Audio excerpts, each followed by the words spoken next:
찬양 예배를 드리도록 하겠습니다. 사랑의 하나님 감사합니다.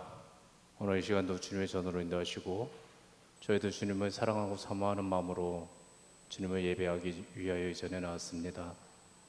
오늘 이 시간 이 자리에 임재하여 주시고 우리의 예배를 받아주시옵시고 저희들에게 한없는 축복 내려주시옵소서. 예수님의 이름으로 기도드립나이다. 아멘. 비준비하시네 저희들 찬양 드리도록 하겠습니다.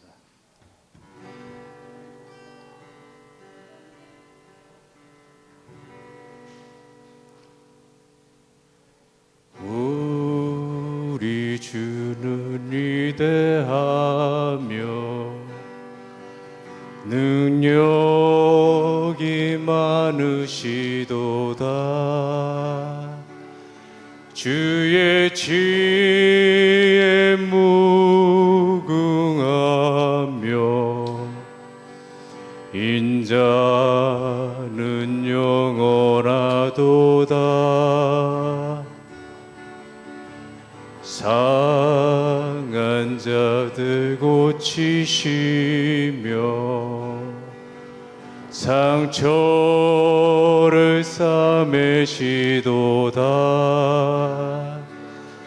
별들의 수를 세시며 이름을 붙이셨도다.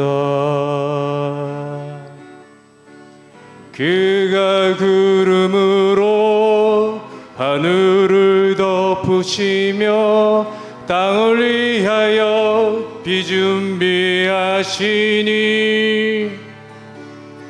예루살렘아 여호와를 찬송할지어다. 내 하나님을 감사함으로 그 앞에 나가며 주 임재 앞에 경배. 다시 한번 찬양드립니다. 우리 주는 위대하며 능력이 많으시도다. 그들 지혜 무궁하며 인자는 영원하도다. 상한 자들 고치시며 상처를 싸매시도다. 별들의 수를 세시며 이름을 붙이셨도다. 그가 구름으로 하늘을 덮으시며 땅을 위하여 비준비하시니 예루살렘아 여호와를 송축할지어다. 내 하나님을 감사함으로 그 앞에 나가며 주 임재 앞에 경배. 예루살렘아 예루살렘아 여호와를 찬송할지어다. 내 하나님을 감사함으로 그 앞에 나가며 주 임재 앞에 경배.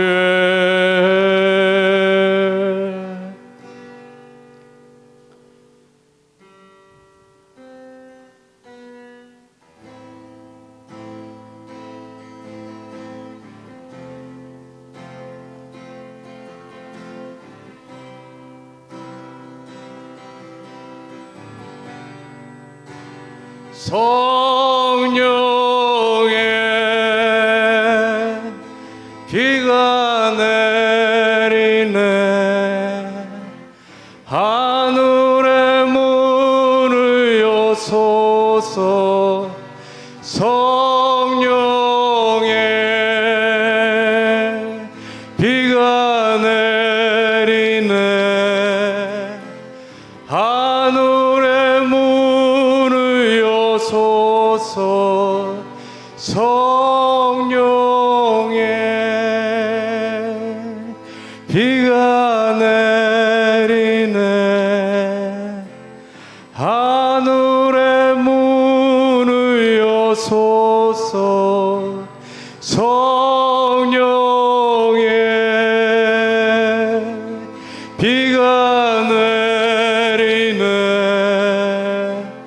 하늘의 문을 여소서. 성령의 비가 내리네. 하늘의 문을 여소서. 오늘 이 시간 하늘 문을 여시고 성령님이 이 자리에 임재하시기를 소망합니다. 저희들 오 놀라운 구세주 함께 찬양 드리도록 하겠습니다.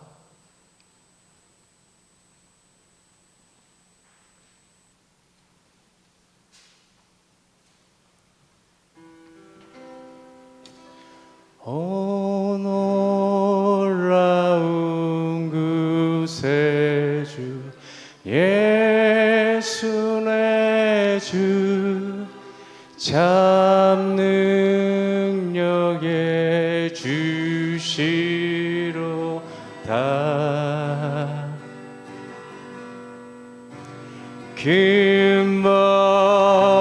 금바임이 단전하 그곳으로 내 영혼을 숨기시네.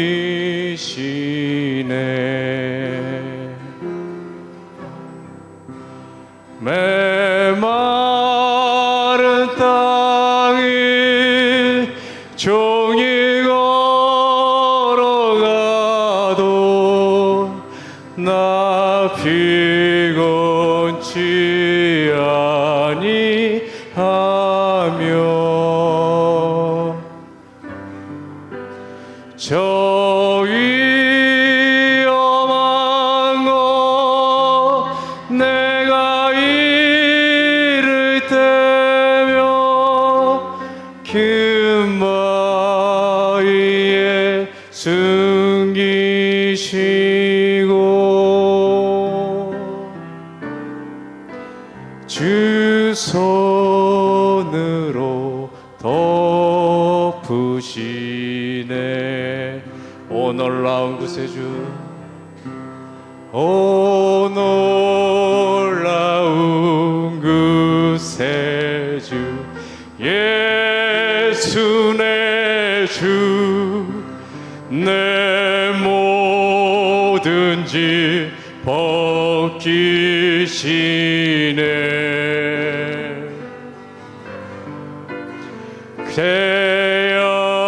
죄악에서 날 끌어 올리시며 또 나에게 힘 주시네. 메마른 땅을 메마른 땅을 종일 걸어가도 나 피곤치 아니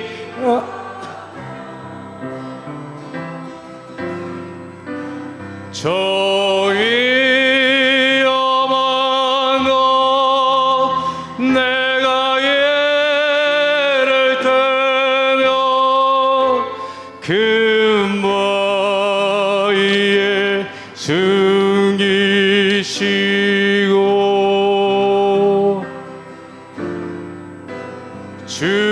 손으로 덮으시네.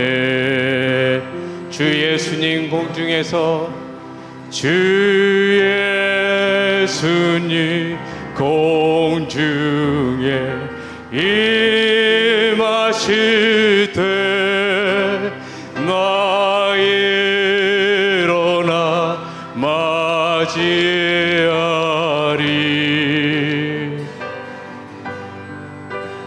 그 구원의 은총을 노래하리.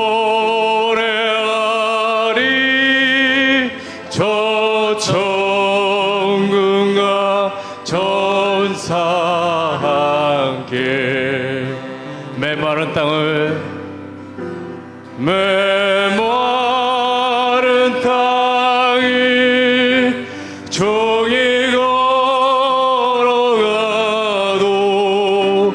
나 피곤치 아니하며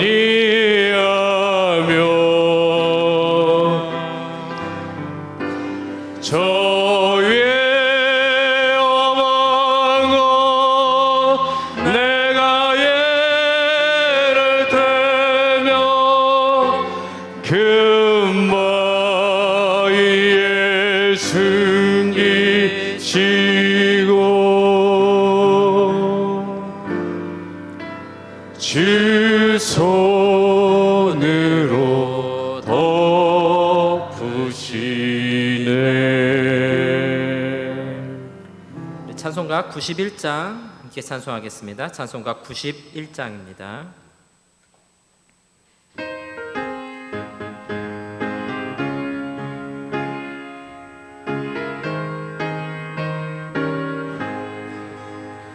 슬픈 마음 있는 사람 예수 이름 믿으며 영원토록 변함없는 기쁜 마음 얻으리. 예수의 이름은 세상의 소망이요 예수의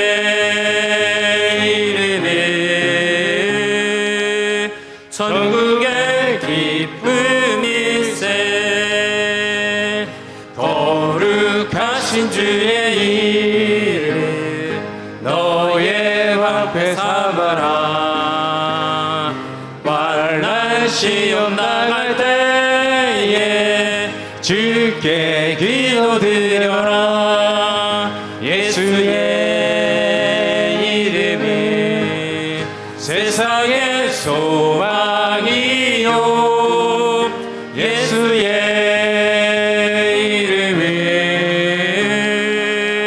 전국의 기쁨일세. 존귀하신 주의 이름 우리 기쁨 되도다. 주의 품에 안길 때에 기뻐 찬송 부르리. 예수의 이름은 세상의 소망이요 예수의 이름은 전국의 기쁨일세. 우리 갈 길 다간 후에 보좌 앞에 나가 왕예와 함께 경배하며 면류관을 얻으리. 예수의 이름은 세상의 소망이요 예수의 이름은 전국의 기쁨일세. 네, 우리 다 같이 주약에 맞춰 묵도 드리심으로 오후 예배 하나님 앞에 올려드리도록 하겠습니다.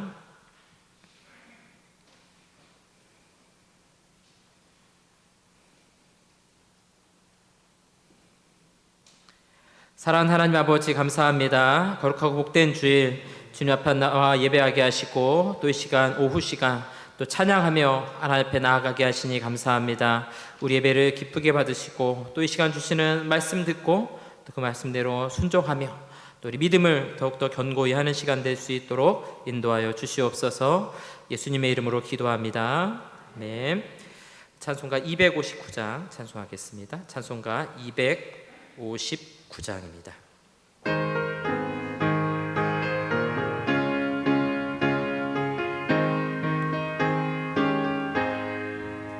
예수 십자가에 흘린 피로써 그대는 씻기어 있는가? 더러운 죄 희게 하는 능력을 그대는 참으지 않은가? 예수의 보혈로 그대는 씻기어 있는가? 마음속에 여러 가지 죄악이 깨끗이 씻기어 있는가? 주 예수와 밤낮으로 늘 함께 그대는 행동을 하는가? 아무 때나 어디서나 그대는 십자가 붙들고 있는가? 예수의 보혈로 그대는 씻기어 있는가? 마음속에 여러 가지 죄악이 깨끗이 씻기어 있는가? 주님 예수 다시 올 때 그대는 영접할 예복이 있는가? 그대 몸은 거룩한 곳 천국에 들어갈 준비가 됐는가? 예수의 보혈로 그대는 씻기어 있는가? 마음속에 여러 가지 죄악이 깨끗이 씻기어 있는가? 모든 죄에 더러워진 예복을 주 앞에 지금 다 벗어서 샘물같이 솟아나는 보혈로 눈보다 더 이게 씻으라. 예수의 보혈로 그대는 씻기어 있는가? 마음속에 여러 가지 죄악이 깨끗이 씻기어 있는가? 이 시간 예배를 대표해서 오정순 권사님 기도 인도해 주시겠습니다.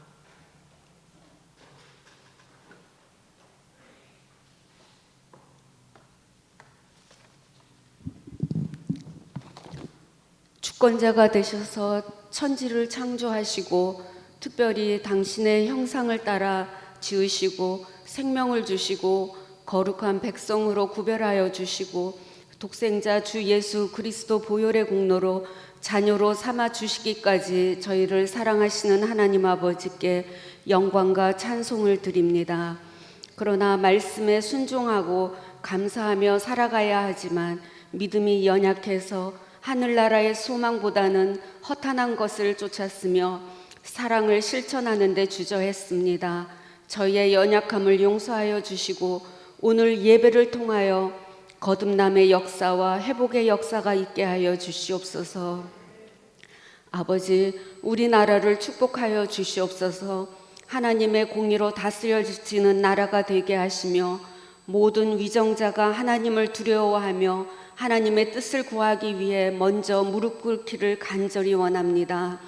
코로나로부터 일상을 회복하게 하시며 경제적으로 고통받는 어려운 형제들을 기억하시사 주님께서 주시는 힘으로 극복하게 하시옵소서. 하루속히 김정은 정권이 무너져 북한 땅에 복음의 햇살이 비치게 하시며 탈북자들이 잘 정착할 수 있도록 지켜주시며 또 그들을 위해 헌신하는 손길을 위해 하나님의 보호하심이 함께 하시길 간절히 바라고 기도합니다. 우크라이나 전쟁으로 많은 생명이 희생당할 뿐 아니라 우리나라 경제도 큰 피해를 입고 있습니다. 어서 빨리 주님께서 주시는 평화가 안착되기를 간절히 바랍니다.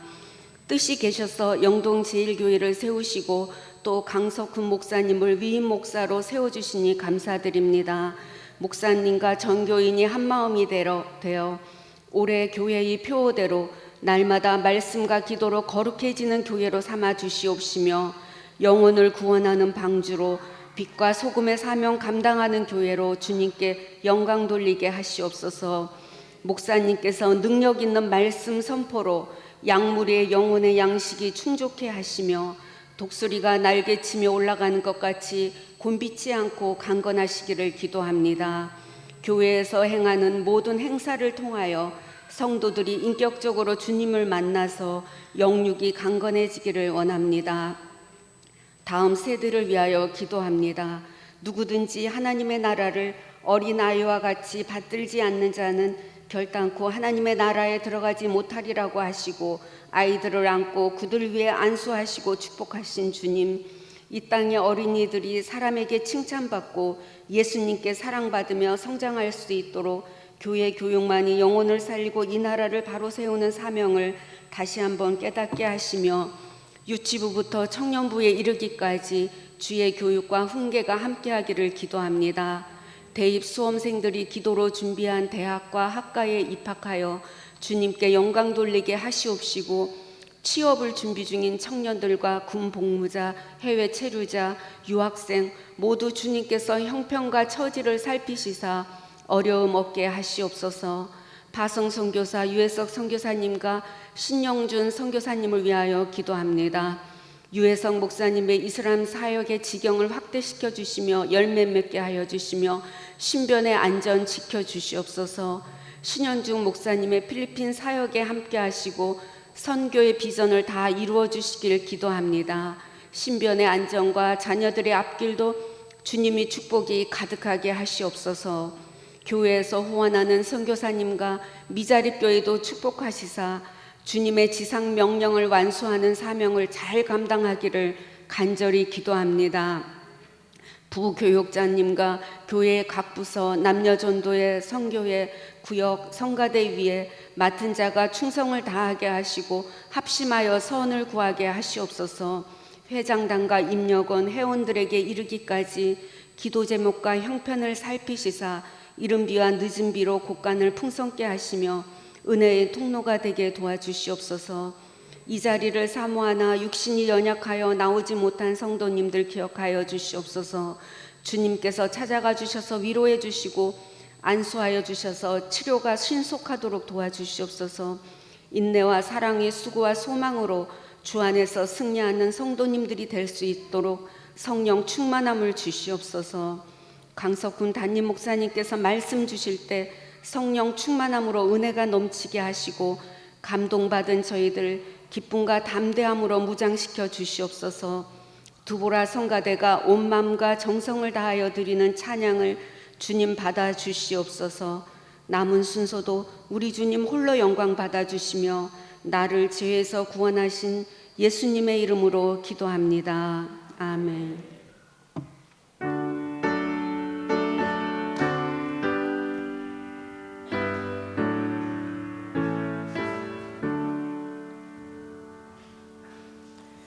우리 함께 보실 성경 말씀은 빌립보서 2장 6절에서 11절까지 말씀입니다.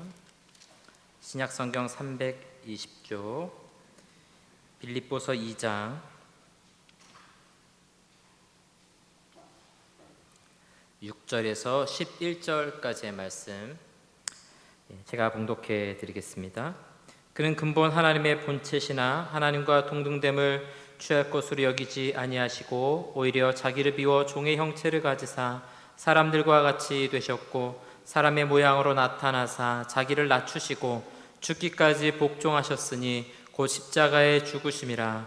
이러므로 하나님이 그를 지극히 높여 모든 이름 위에 뛰어난 이름을 주사 하늘에 있는 자들과 땅에 있는 자들과 땅 아래에 있는 자들로 모든 무릎을 예수 이름에 꿇게 하시고 모든 입으로 예수 그리스도를 주라 시인하여 하나님 아버지께 영광을 돌리게 하셨느니라. 아멘.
아멘. 이 시간에는 교리 12번째 시간 그리스도는 누구이신가 두 번째 시간 함께 살펴보도록 하겠습니다. 주중에는 성경 파노라마를 진행하고 있고요. 또 주일에는 교리에 대해서 살펴보고 있습니다. 이제 우리 기독교에는 기독교라고 좀 구분해 볼 텐데요. 이 경전이라고 할 수 있는 이 성경 한 권, 66권의 말씀이죠. 그래서 이 말씀을 이제 어떻게 이해하느냐 하는 폭들이 굉장히 다양합니다. 그래서 이걸 어떻게 우리가 비유하면 좋냐면 우리 속담에 그런 말이 있죠. 구슬이 서말이라도 네, 감사합니다.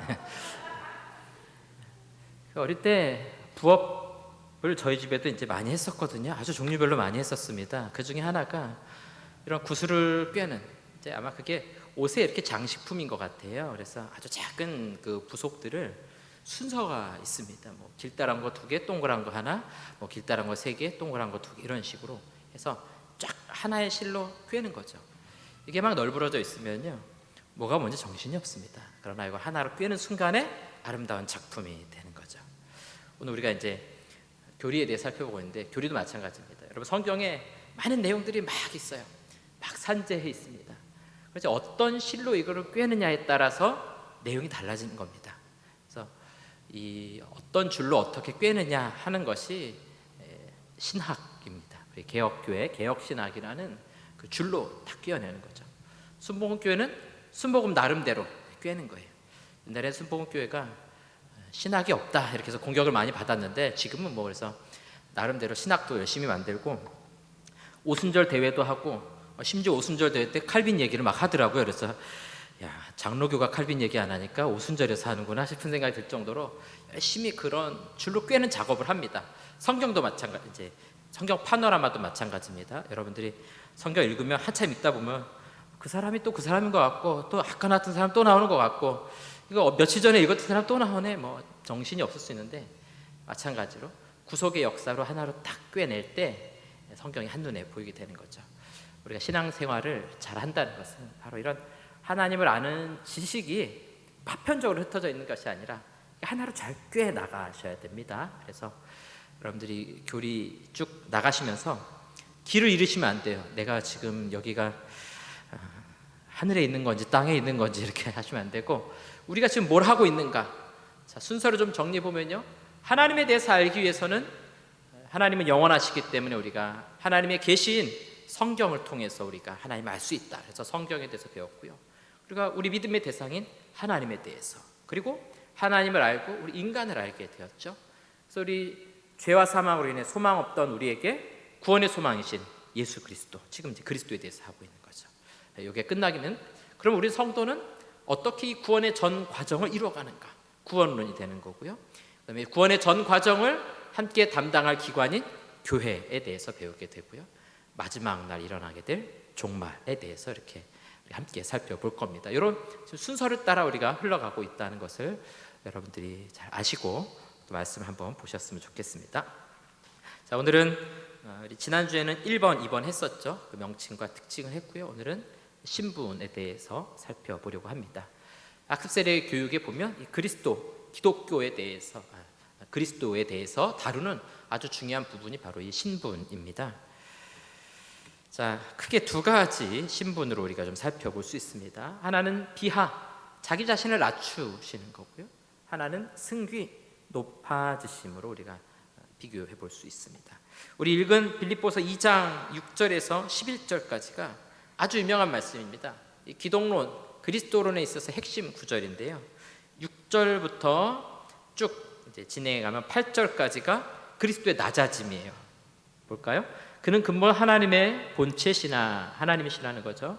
하나님과 동등됨을 취할 것을 여기지 아니하시고 자기를 비워 종의 형체를 가지사 사람들과 같이 되셨고 사람의 모양으로 나타나사 자기를 낮추시고 죽기까지 복종하셨으니 곧 십자가에 죽으심이라. 예, 낮아지심을 계속해서 다루고 있어요.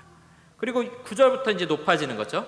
그러므로 하나님이 그를 지극히 높여 모든 이름 위에 뛰어난 이름을 주사 하늘에 있는 자들과 땅에 있는 자들과 땅 아래에 있는 모든 자들로 모든 무릎을 예수 이름에 꿇게 하시고 모든 입으로 예수 그리스도를 주라 시인하여 하나님 아버지께 영광을 돌리게 하셨느니라. 예, 높아지심, 낮아지심과 높아지심을 함께 다루고 있다. 그래서 오늘 이 시간에는 낮아지신 신분 또 높아진 신분, 이렇게 두 가지로 살펴볼 건데요. 이렇게 V자 형태로 살펴볼 겁니다. 예, 그래서 이 그림에서 보시는 것처럼 아래로 내려가는 형태, 또 위로 올라가는 형태, 이 과정들을 한번 살펴보도록 하겠습니다. 우측 상단에 전체적인 그림이 있으니까요, 좀 보시면 되겠습니다. 요한복음 1장 14절에 보니까 말씀이 육신이 되어, 여기서 말하는 말씀은 로고스, 우리 그리스도를 말하는 겁니다. 이 고대 사회, 특히 이제 헬라 철학에서는 로고스라는 개념이 중요한데, 로고스는 뭐 어떤 원리 같은 것들을 말하죠. 예를 들어서 봄, 여름, 가을, 겨울, 지금 가을이죠? 여름이 가고 가을이 오고 이런 세상의 만물이 돌아가는 그런 원리들을 로고스다라고 불렀습니다. 그래서 사도 요한이, 요한복음은 굉장히 늦게 쓰였습니다. 1세기 말 한 90년 이후에 사도들은 다 죽었어요. 예수님 뭐 보던 사람 다 죽었고, 이제 소아시아에서 자신이 나이 많아서 이제 마지막으로 그리스도에 대해서 기록해야 될 필요가 있다라고 느꼈던 것이죠. 이 헬라 철학과 맞서서 사람들이 생각하는 이 세상의 원리가 무엇인가? 그거는 자연스럽게 돌아가는 원리가 아니라 그 모든 원리의 근원이 바로 예수 그리스도이시다 하는 것을 이제 이야기하는 것이 바로 이 로고스입니다. 그래서 육신이 되어 육체로 우리 가운데 거하셨다. 그래서 신이 인간의 몸을 입으셨고요. 그 자체로 아주 낮아짐입니다. 성령에 의해 잉태되었지만 죄가 없으신 몸으로 이 땅에 오셨다라는 것입니다. 그 다음에 율법에 순종하셨습니다. 때가 참에 하나님이 그 아들을 보내사 여자에게서 나게 하시고 율법 아래에 나게 하신 것은, 율법 아래에 났다라는 것은 율법에 순종하는 삶을 살아갔다는 거예요. 자신 율법의 주인이지만 친히 순종하셨죠. 그렇게 자기 자신을 스스로 낮추신 사건이에요. 마태복음 4장에 보면 그때 예수께서 성령에게 이끌리어 마귀에게 시험을 받으러 광야로 가사 40일을 밤낮으로 금식하신 후에 줄이신지라. 예수님이 마귀에게 시험 받으실 이유가 있을까요? 마귀도 피조물이에요. 우리 주님께서 만드셨다고요. 그러나 그 만드신 존재에게 시험을 당하시고 또 금식하셨을 때 배고프시고 고통스럽고 이런 우리 모든 인간의 시험과 고통을 다 당하시면서 율법 아래에서 생활을 하게 되십니다. 이것이 이제 예수님의 그 낮아지신 삶의 모습입니다. 그리고 그 낮아짐의 이제 가장 절정이 고난과 죽음이죠. 대제사장들과 온 공회가 예수를 죽이려고 그를 칠 증거를 찾되 얻지 못하니, 또 십자가에 달리실 때 보니까 예수께서 신포도주를 받으신 후에 이르시되 다 이뤘다 하시고 머리를 숙이니 영혼이 떠나가시니라. 보시면 신포도주를 받았다라고 기록되어 있죠. 비슷한 성경이 또 하나 있습니다. 쓸개 탄 포도주도 사람들이 이렇게 권하거든요. 근데 마태복음 27장 34절에 보면 쓸개 탄 포도주를 주실 때는 거절하세요. 근데 신포도주는 받아서 드십니다. 그 차이가 뭐냐면 쓸개 탄 포도주는 일종의 마취제입니다. 고통을 덜 하도록 도와주는 건데 그건 예수님이 거부하세요. 신포도주는요, 정신이 더 또렷해지는 겁니다. 그러니까 이 십자가에 달린 고통을 예수님께서는 더 또렷하게 받으시는 거야. 더 분명하게 내가 이 고통을 끝까지 다 받으시겠다, 그 이야기입니다. 사람들에게 미움받고 또 채찍에 맞고 십자가에 달려 죽으십니다. 이것이 이제 예수님의 그 비하, 내려오심의 모습입니다. 장사되시죠. 세마포에 싸고 아직 사람을 장사한 일이 없는 바위에 판 무덤에 넣어두니, 또 유대인의 장례법대로 향품과 함께 세마포로 쌌더라. 그러니까 인간의 장사하는 법대로 장례를 다 치르는 겁니다. 흙으로 돌아가는 이런 죄의 형벌을 우리 예수님께서 다 받으시는 것을 볼 수가 있습니다. 이제 이것이 우리가 사도신경을 통해서 고백하고 있는 거죠. 본디오 빌라도에게 고난을 받으사 십자가에 못 박혀 죽으시고 장사까지 지내시게 됩니다. 자, 그리고 조금 요거는 생소한 개념인데요. 자, 보겠습니다. 우리 사도신경에는 장사한 지 3일 만에 이렇게 바로 부활로 넘어가는데, 영어 사도신경 같은 데는 이 표현이 있습니다. 지옥으로 내려가셨다, 지옥 강하, 이런 구절이 있어요. 또 베드로전서 3장 19절에 보면 그가 또한 영으로 가서 옥에 있는 영들에게 선포하시니라. 예수님이 지옥에 가신 건가, 지옥에 진짜 내려가신 건가, 이제 그 의미인데, 지옥에 실제로 갔다는 의미는 아니고 지옥의 고통을 친히 당하셨다. 그러니까 이 비하의 상태의 가장 바닥까지 내려가셨다라는 표현이에요. 그래서 영어 사도신경에는 지옥으로 내려가셨다 이게 있는데 한글 사도신경에는 없습니다. 없어요. 근데 왜 없냐면 약간 신학적인 논쟁이 될 수 있어서 우리 한글 번역에는 넣지 않았습니다. 또 사도신경 중에도 없는 경우가 많아요. 그래서 혹시 누가 와서 그런 얘기 하거든, 알았다, 그냥 이렇게 대답하시면 됩니다. 이 구절은 뭐 있으면 우리한테 유익하지만 없어도 그리스도의 비하 사역에 아무 문제가 없다라는 것입니다. 실제 지옥에 갔다는 것이 아니고 뭘 당하셨다는 거예요? 지옥의 고통, 인간 죽음 이후에 그 고통을 친히 다 당하셨다라는 그런 의미를 담고 있는 겁니다. 자, 이제 오른쪽 그 V자 그림에서 보셨듯이 예수님의 모든 그 비하, 내려가신 단계를 다 내려간 겁니다. 바닥까지 내려갔으니까 이제 어디로 가야 됩니까? 올라가면 되겠죠. 자, 이제부터 올라가는 단계입니다. 첫 번째가 부활입니다. 손과 옆구리를 보이시니 제자들이 주를 보고 기뻐하더라. 손과 옆구리를 보여주셨다는 게 뭐예요? 부활하신 예수님의 몸이 죽기 이전에 그 육체하고 다른 육체가 아니라는 거예요. 그 죽었던 몸 그대로 살아나셨다는 거죠. 그래서 이 팔목에 있는 못자국, 못이 손바닥에 들어간 게 아닙니다. 손바닥에 들어가면 찢어져 가지고 못 달린다 그랬죠. 그래서 우리 이 팔목 중간에 보면 이렇게 뻥 뚫려 있잖아요. 거기다 못을 넣어서 이제 걸어 놓는 겁니다. 사람을 걸어 놓는 거예요.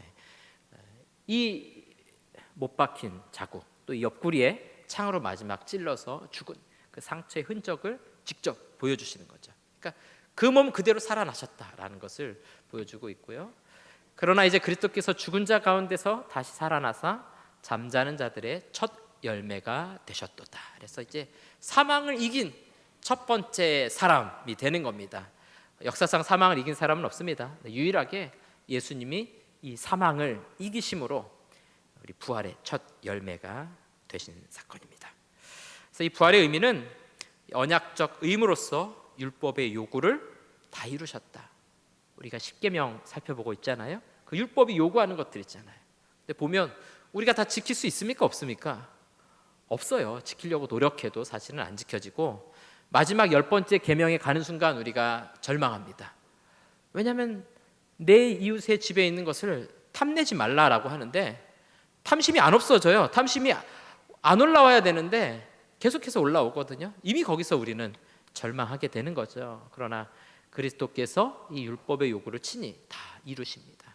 또 한 사람 아담의 죄로 모든 인간이 죄인 된 것처럼 한 사람 예수님의 부활로 모든 신자들이 이 부활에 동참하게 될 겁니다.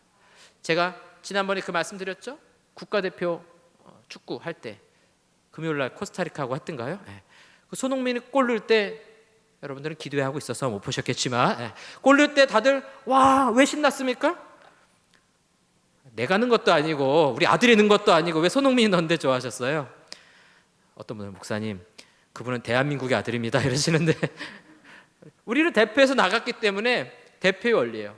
거기서 지면 우리가 막 기분 나쁘죠. 골을 못 넣냐? 골대 앞에서 이렇게 팍 차서 넣으면 되는데 남자분들이 그러시잖아요. 하면 안 돼요. 거기 국가대표니까 얼마나 잘하겠습니까?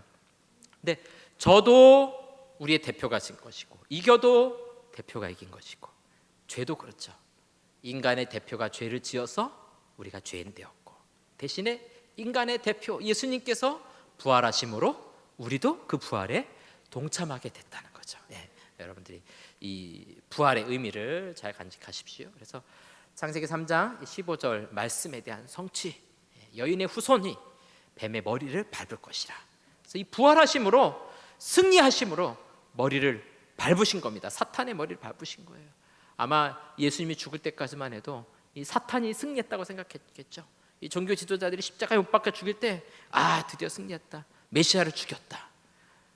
그게 결정적으로 승리의 사건이 된 겁니다. 바로 예수님의 이 부활을 통해서 모든 사람들이 이 부활에 동참하게 된 사건, 삼일체 하나님의 은혜 협약, 구원의 협약을 완성하신 사건이 바로 예수님의 부활입니다. 그래서 우리가 주일마다 모여서 예배하는 이유가 어디 있습니까? 바로 예수님의 그 부활하심을 기뻐하고 감격하면서 이것이 우리의 소망인 것을 알고 믿고 고백하기 때문에 주일마다 이 자리에 모여서 함께 하나님을 찬양하고 예배하는 것이죠. 자, 이 부활의 의미에 대해서 한 번 더 좀 자세히 살펴보려고 합니다. 자, 이렇게 질문할 수 있습니다. 우리 예수님은 지난주에 살펴본 것처럼 참 하나님, 참 신이시죠. 동시에 참 인간이세요. 그러면 왜 이 죽음과 부활이 신에게 이루어졌는가? 왜 하나님이 친히 죽으시고 부활하셔야 했는가? 이렇게 우리가 질문할 수 있는 거예요. 또 하나는 그러면 왜 예수님은 완전한 인간으로서 죽으셨다가 부활하셔야 됐는가? 그냥 인간의 몸을 입지 않고 신이 죽었다 살아나시거나 아니면 신이 아닌 한 사람 인간이 죽었다가 살아나면 안 되는가? 이렇게 질문할 수 있는데 왜 예수님의 죽음은 신의 죽음이며 인간의 죽음이고 신의 부활이며 인간의 부활인가? 중요한 의미들은 뭐냐면 율법의 요구를 이룰 수 있는 것은 하나님뿐입니다. 그렇죠? 인간은 율법의 요구를 이룰 수가 없어요. 하나님이 대신하여 율법의 요구를 이루신 사건이고요. 하나님과 인간 사이를 화해시킬 유일한 중보자는 하나님 자신뿐이라는 거예요. 우리 힘으로 안 돼요. 우리 힘으로 안 되고 이 중보자이신 하나님만 가능하다라는 거죠. 그래서 요걸 제가 설명할 때 조선시대 암행어사 이런 비유를 제가 종종 듭니다. 뭐 얼마나 그 제도가 잘 이루어졌는지 모르겠지만 일반인들이 왕에게 하소연할 기회가 있나요? 뭐 신문고가 있었다고는 하는데 그게 언제 울렸는지 안 울렸는지도 모르잖아요. 그 억울함을 어디 호소할 길이 없어요. 그럴 때 누가 나타납니까? 암행어사가 쫙 나타나가지고 내가 임금이 보낸 암행어사인데 너 무슨 억울한 일이 있냐? 우리 저 영감이 말이죠, 우리 아들 잡아다가 어디다 죽였는지 살였는지도 모르겠고 제가 이렇게 그냥 죽을 고생하고 있습니다. 이 억울함을 좀 풀어주십시오. 그럼 어떻게 합니까? 암행어사가 그래 알았다, 기다려라, 내가 곧 도와줄게 하고 임금님한테 가서 이야기를 하면 임금님이 당장 누구를 보내서 그 현감을 조사하고 누구네 집에 그 억울함을 풀어주어라 명령하면 되는 거예요. 그렇죠?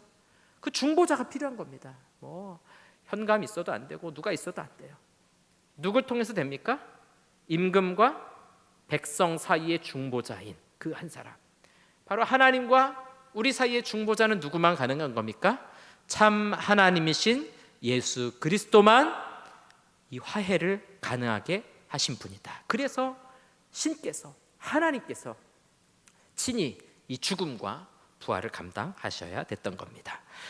자, 그러면 왜 직접 인간이 되셔서 완전한 인간으로서 죽으셔야 되는가? 바로 모든 죄인을 대표하여 형벌을 받은 겁니다. 예를 들어서 우리 교회 여기 사람들이 이렇게 모여 계는데 이 중에 한 명 나오십시오. 이 교회가 잘못해서 곤장을 맞아야 됩니다. 대표로 한 사람 나오십시오. 그럼 누가 나가면 좋겠습니까? 집사님 좀 나가주실래요? 이러면 안 되겠죠. 누가 나가야 돼요? 제가 나가야겠죠. 제가 나가서 곤장을 맡도록 하겠습니다. 그거죠. 인간을 대표한 사람이 필요한 거예요. 필요한 거.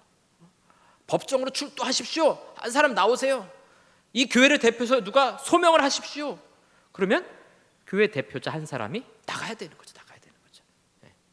그 사람이 나가서 무언가 그 일들을 대신해서 처리를 해 나가야 됩니다. 그래서 인간이 대표, 인간의 대표로서 예수님께서, 그래서 완전한 인간으로 이 땅에 오신 겁니다. 이것을 우리가 대속의 죽음이다라고 말하고 있습니다. 그 다음에 부활의 첫 열매가 되셨다. 그래서 모든 신자들, 성도들을 대표해서 첫 번째로 이 부활하셨기 때문에 그분을 따르는 우리 모든 사람이 그분 뒤에서 이 부활에 동참하게 되는 겁니다. 그러니까 우리가 천국에 갔을 때, 여러분 이제 예전에 그런 질문을 많이 했었거든요. 천국에 갔을 때 우리가 어떻게 천국에 들어갈까요? 하나님의 심판대 앞에 설 때 나는 의인입니다 하고 우리가 고개 딱 들고 갈까요? 거기서도 나는 죄인입니다 하고 고개를 숙이고 갈까요? 안 가봐서 모르겠지만 성경에 보니까 여전히 그때도 우리는 이 죄인된 본성 그대로 가는 겁니다. 다만 이제 우리가 구원론 할 때 보겠지만 우리를 하나님의 재판장 앞에서 의롭다, 무죄다라고 선포해 주시기 때문에 우리가 의인이 되고 천국에 들어가는 거죠. 바로 그 부활, 생명의 부활에 내 힘으로는 할 수 없지만 우리의 첫 열매 되시는, 그래서 우리가 서 있는 줄에 맨 앞에 계신 예수님께서 내가 부활했기 때문에 내 뒤에 서는 사람들은 다 이 부활에 동참할 수 있다. 그래서 우리는 믿음으로 주님을 따라가는 것입니다. 이런 구원의 확신이 있기를 주님의 이름으로 축원합니다. 예전에 보면 나는 뭐 아내 치마 붙들고 천국 갈 거예요. 그런 일은 없어요, 여러분. 예수님 붙들고 천국 갈 거예요. 그건 가능해요. 그러니까 누가 뭐라 그러면 나는 예수님 뒤만 졸졸 따라갈 겁니다. 그게 제자 아닙니까? 나는 예수님만 붙들고 쫓아가겠습니다. 그게 그리스도인의 삶이에요. 그래서 우리 부활의 첫 열매 되신 예수님을 따라가는 삶. 고린도전서 15장 21절과 22절 말씀, 우리 너무 중요한 말씀이니까 다 같이 한번 읽어보겠습니다. 사망이 한 사람으로 말미암았으니 죽은 자의 부활도 한 사람으로 말미암는도다. 아담 안에서 모든 사람이 죽은 것 같이 그리스도 안에서 모든 사람이 삶을 얻으리라. 아멘. 그러니까 아담이 선악을 알게 하는 나무 열매를 먹고 인간에게 죄가 들어오기 시작했죠. 어떤 사람들은 그 왜 선악과를 만들어가지고 그 인간이 먹었지 내가 먹었나 이렇게 억울해하시는 분인데 하나도 억울할 거 없습니다. 다 이미 해결책을 주님 만들어 놓으셨어요. 한 사람의 죄로 우리가 사망이 이뤘다면 한 사람의 죽음과 부활로 우리도 이 부활에 동참하게 될 것이다. 이런 구원과 부활의 확신이 있기를 주님의 이름으로 축원합니다. 예, 이제 부활하신 후에 승천 이 말씀을 마치시고 그들이 보는데 올려져 가시니 구름이 그를 가려 보이지 않게 하더라. 예수님께서 하늘로 승천하셨습니다. 자, 그래서 하늘로 올라가신 분은 예수님의 몸입니다. 이제 여러분들 여기 이제 잘 구분하셔야 돼요. 예수님의 두 가지 성품이 있었죠. 신성과 인성. 예. 신성은 신적인 성품, 인성은 인간적인 성품. 그래서 하늘로 올라가신 것은 인간의 몸, 인성이 하늘로 올라가신 거예요. 완전한 몸으로 올라가신 거죠. 동시에 예수님의 신성은 지금도 어느 곳에나 있다라는 것입니다. 아마 제가 말씀드렸을 거예요. 그래서 우리 주일학교 선생님들이 아이들 가르칠 때 이렇게 말하죠. 아이들이 선생님, 예수님은 어디 계세요? 그럼 뭐라고 대답합니까? 예? 하늘나라 계시다고 말씀하세요? 그렇죠. 다 그렇게 하시죠. 우리 안에 계셔. 너 안에 계셔. 예수님이 하늘로 올라가셨다 그랬는데. 이 둘을 잘 구분하셔야 돼요. 이게 이제 루터교와 우리 개혁교의 고백의 차이인데요. 우리는 뭐냐?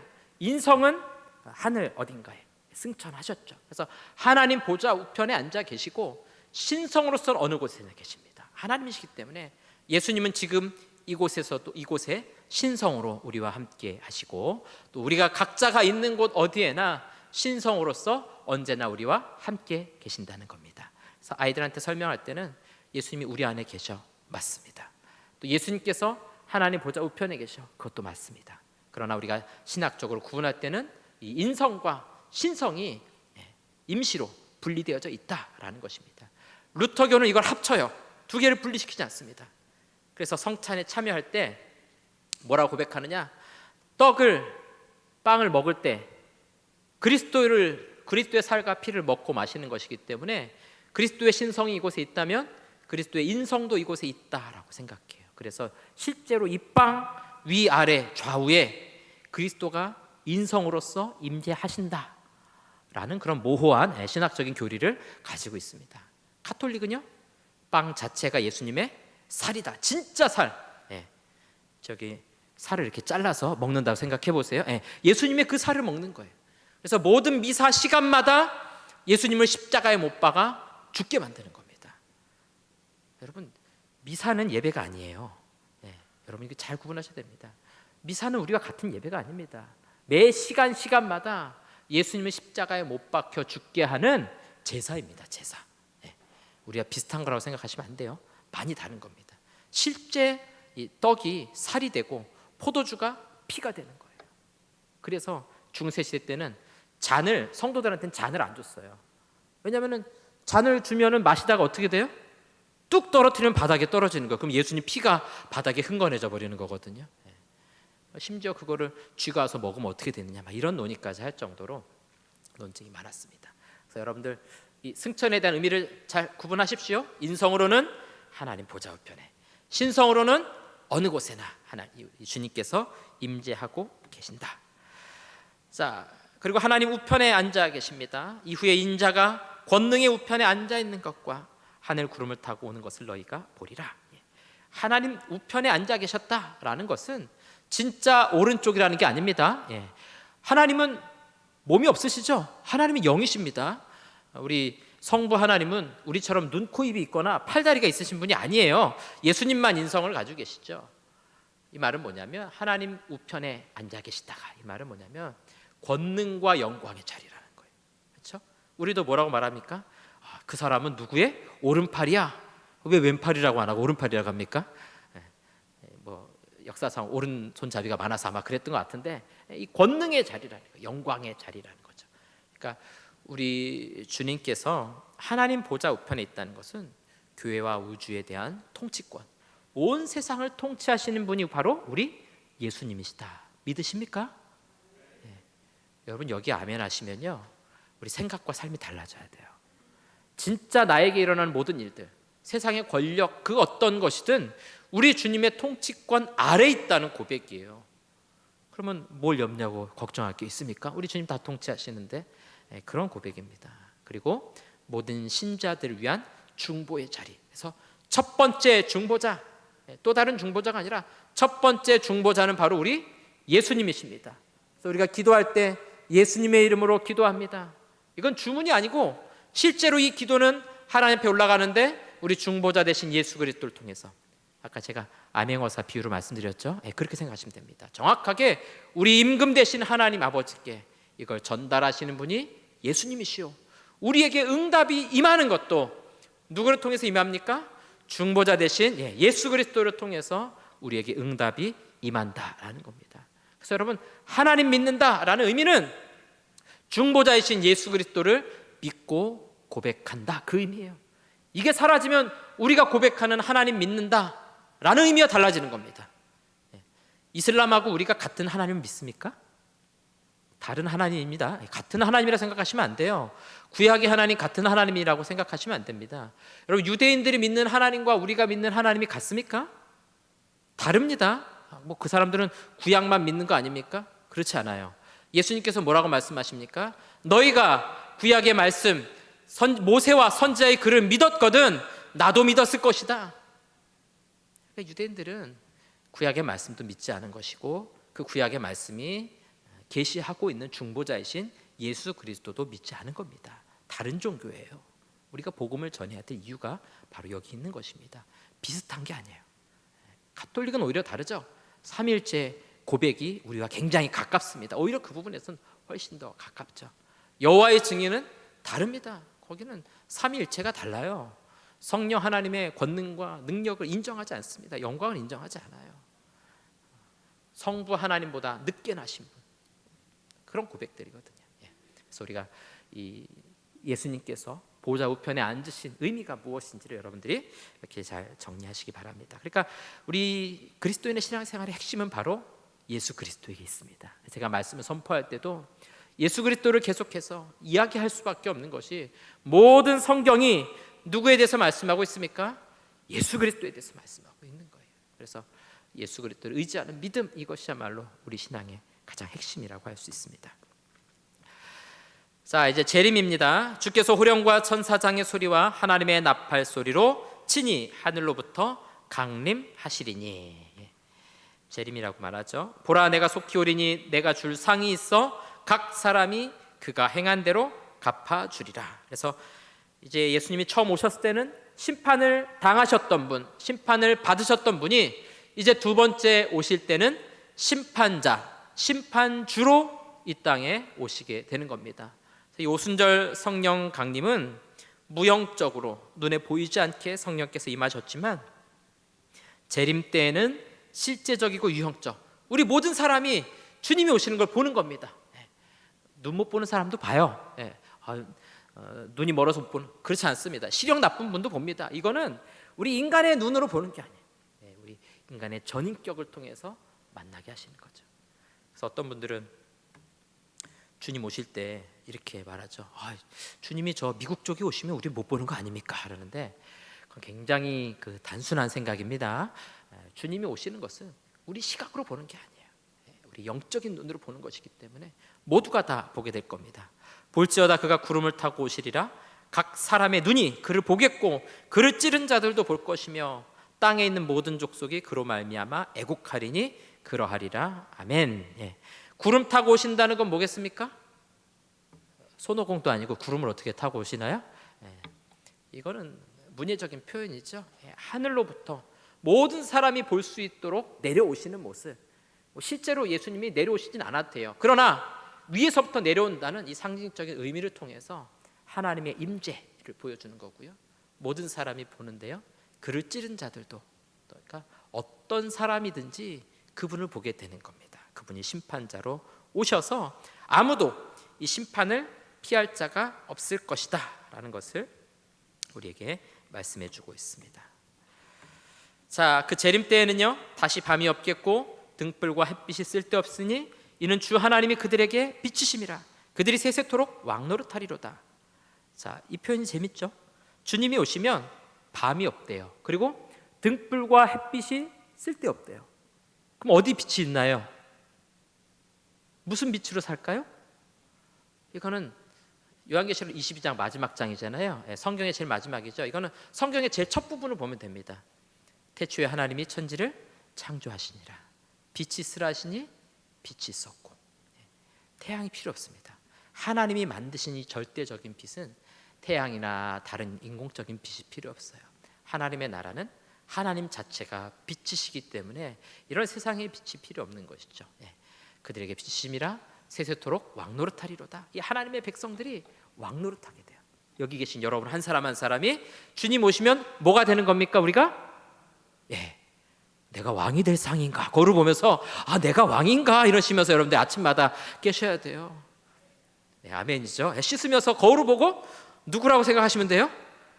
내가 이정재보다 잘생긴 왕인가? 이러시면서 여러분들이 우리가 이런 왕직을 받게 되는 겁니다. 천국에서 왕으로 통치하게 되는 겁니다. 누가 이런 왕노릇을 하는 겁니까? 하나님의 백성들, 요한계시록을 받고 있는 신자들, 핍박과 고난과 그 시대 황제가 우리를 박해하고 우리는 이렇게 핍박받고 어려운 가운데 있지만 사도 요한이 뭐라고 말하는 거예요? 이 환상을 통해서 주님 오시는 날에 우린 다 승리자가 될 것이다. 믿음을 지킨 사람들은 영원한 면류관, 하나님의 면류관을 받고 왕노릇하게 될 것이다. 우리 그날을 바라보면서 어렵고 힘든 현실을 이겨갑시다. 그렇게 소망을 주는 책이 바로 요한계시록입니다. 우리가 어릴 때 잘못된 영화를 봐가지고 무슨 666 이런 영화 보면은 다 고난당하고 그냥 고통당하는 얘기만 들었죠. 그래서 아이고 요한계시록 막 읽지도 못하고 그랬는데, 요한계시록은 우리에게 고난과 고통과 무서움을 주는 책이 아닙니다. 우리 이길 것이다, 우리 승리할 것이다, 우리 영광스러운 면류관 받을 거야, 이런 소망의 책이라는 것이죠. 누구에게 이런 소망이 있습니까? 다시 오실 재림의 주님을 바라보는 사람, 그 재림의 주님을 기다리면서 사모하면서 이 땅을 살아가는 사람들이 이런 위로와 소망을 받게 된다는 것이죠. 여러분, 우리가 하나님의 자녀들이죠. 하나님을 아버지라고 부릅니다. 하나님에게는 더 근본적인 아들이 계시죠. 그게 누굽니까? 너무 쉬운데 여러분들이 질문에 당황하시면 이 질문을 답을 못하세요. 자, 하나님의 아들이 누굽니까? 예수님이시죠. 우리도 하나님의 아들이 되었어요. 그러면 예수님도 하나님의 아들이고 우리도 하나님의 아들입니다. 입양된 자녀들이에요. 그럼 예수님을 우리는 뭐라고 부릅니까? 예수님 같은 아들이잖아요. 뭐라고 부르면 돼요? 형이라고 부르면 돼요. 오빠 하셔도 돼요.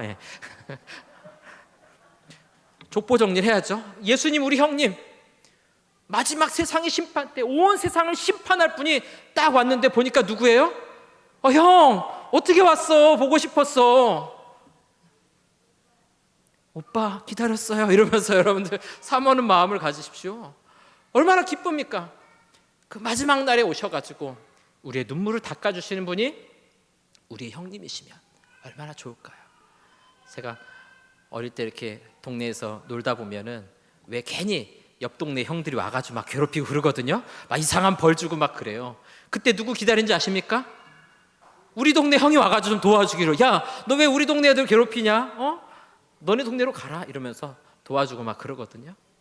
근데 우리 이 세상 마지막 날, 심판의 날, 온 세상이 다 심판받을 날 우리를 이렇게 안아주시고 만져주시고 영광 가운데 면류관 씌워주실 분이 나의 형님이신 예수님, 나의 구원자이신 예수님, 그렇게도 기대하고 소망하던 예수님, 그분이 우리를 안아주시고 우리의 눈물을 닦아주시고 곡하는 것이나 애통하는 것이 없는 영광과 기쁨의 자리로 우리를 인도하실 것입니다. 바로 이런 재림의 소망을 가지고 살아가는 저와 여러분들 될 수 있기를 주님의 이름으로 축원합니다. 이렇게 예수님의 기하와 또 승리, 다시 오실 날까지 우리가 함께 살펴보았습니다. 우리의 믿음은 바로 이겁니다. 재림의 주님을 기다리는 재림의 신앙, 다른 말로 하면 종말론적인 신앙. 지금 내가 평안하든 지금 내가 힘들든 상관없습니다.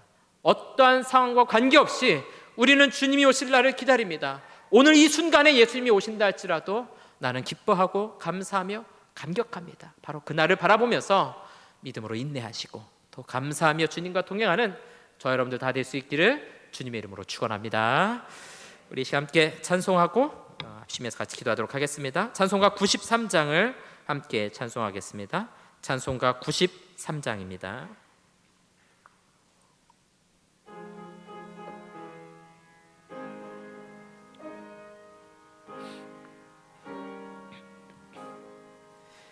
예수는 나의 힘이요 내 생명 되시니 구주 예수 떠나 살며 죄 중에 빠지리 눈물이 앞을 가리고 내 맘에 근심 쌓일 때 위로하고 힘주시리 주 예수 예수는 나의 힘이요 내 친구 되시니 그네를 간구하며 풍성히 받으리 햇빛과 비를 주시니 추수할 곡식 많도다 귀한 열매 주시느니 주 예수 예수는 나의 힘이요 내 기쁨 되시니 그 명령을 준행하여 늘 충성하겠네 주야로 보호하시며 바른 길 가게 하시니 의지하고 따라가리 주 예수 예수는 나의 힘이요 내 소망 되시니 이 세상을 떠나갈 때 곧 영생 얻으리 한없는 복을 주시고 영원한 기쁨 주시니 나의 생명 나의 기쁨 주 예수 이 시간 우리 합심해서 같이 기도하도록 하겠습니다. 우리 오전에 들었던 말씀 생각하면서요 하나님께서 우리의 모든 필요와 우리의 삶에 필요한 것들 채워주시고 공급해 주심을 믿고 확신하며 살아가게 해달라고 또 우리 오후에 들었던 말씀 생각하면서요 우리 예수님이 우리의 중보자이십니다. 우리 주님 다시 오시는 그날까지 우리 위해 중보하실 것입니다. 또 마지막 재림의 날을 기다리고 또 소망하면서 우리 주님만 붙들고 믿음으로 살아갈 수 있게 해달라고 이 시간 우리 주 한번 외치갑시면서 같이 기도하겠습니다.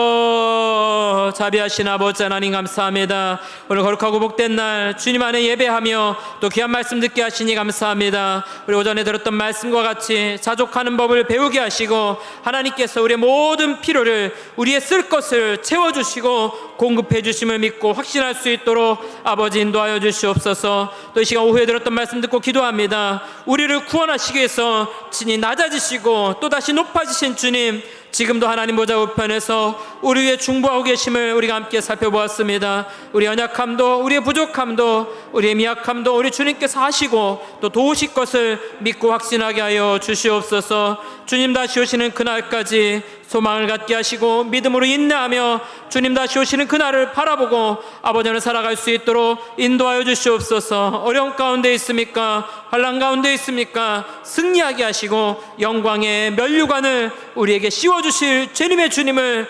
기다릴 수 있는 믿음 허락하여 주시옵소서. 이번 한 주간도 주님 오실 날을 기다리며 사모하며 살아가게 하시고 우리의 평생이 영광의 면류관 받을 날을 바라보며 살아갈 수 있는 거룩한 주의 종들 다 될 수 있도록 아버지 인도하여 주시옵소서. 하나님의 도우심과 또 섭리하심과 이끌어 가심을 믿고 확신할 수 있도록 아버지 인도하여 주시옵소서. 우리 가운데 함께 하시고 인도하여 주시옵소서. 성령께서 역사해 주시옵소서. 사랑하는 아버지 하나님 감사합니다. 오늘 거룩하고 복된 주일 하나님을 예배하고 또 찬양하며 말씀 듣고 기도하고 결단하며 또 우리 성도들의 아름다운 교제를 나누게 하시니 감사합니다. 이번 한 주간도 하나님이 공급해 주시는 힘으로 살아가게 하시고 우리 삶의 모든 필요를 하나님께서 채워주실 것을 믿고 확신하게 하여 주시옵소서. 또 우리를 구원하시기 위해서 이 땅에 낮아지시고 또 부활하셔서 지금도 하나님 보좌의 우편에 앉아 계신 우리 주님에 대해서 함께 배우게 하시니 감사합니다.